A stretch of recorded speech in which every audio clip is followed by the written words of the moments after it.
بسم اللہ الرحمن الرحیم۔ السلام علیکم ورحمۃ اللہ وبرکاتہ۔ امید ہے آپ سب خیریت سے ہوں گے۔ اللہ پاک مجھے اور آپ کو بہت سی برکتیں عطا فرمائیں، اور ماہ رمضان المبارک کی برکتیں اور رحمتیں اللہ مجھے اور آپ کو اپنے دامن میں سمیٹنے کی توفیق عطا فرمائیں۔ آج کی ویڈیو کا عنوان اس حوالے سے ہے کہ خواب کے اندر نفلی روزہ رکھنا یا روزہ کھولنا، اس کی کیا تعبیرات ہیں، بزرگ اس کے بارے میں کیا فرماتے ہیں، کیا یہ خواب دیکھنا اچھا ہے یا برا ہے؟ اگر آپ اس کی تعبیر جاننا چاہتے ہیں تو ہماری ویڈیو کو اینڈ تک ضرور دیکھے گا۔ اگر کوئی انسان خواب کے اندر یہ دیکھتا ہے کہ اس نے نفلی روزے رکھے ہیں، یعنی فرض روزے نہیں رکھے بلکہ نفلی روزے رکھے ہیں، تو اس بات کی طرف اشارہ ہے کہ اللہ تعالیٰ خواب دیکھنے والے کو بیماری سے شفا عطا فرمائے گا، یعنی وہ بیماری سے امن میں رہے گا۔ اس لیے اللہ کے حضور اس کو شکر ادا کرتے رہنا چاہیے۔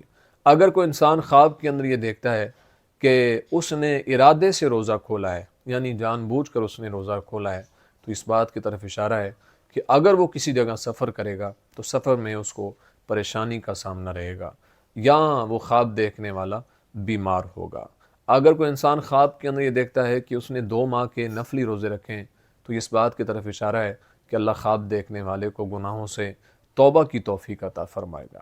اگر کوئی انسان خواب کے اندر یہ دیکھتا ہے کہ اس نے ایک سال کے لگاتار روزے رکھے ہیں، تو یہ اس بات کی طرف اشارہ ہے کہ اللہ تعالیٰ خواب دیکھنے والے کو حج کی توفیق عطا فرمائے گا۔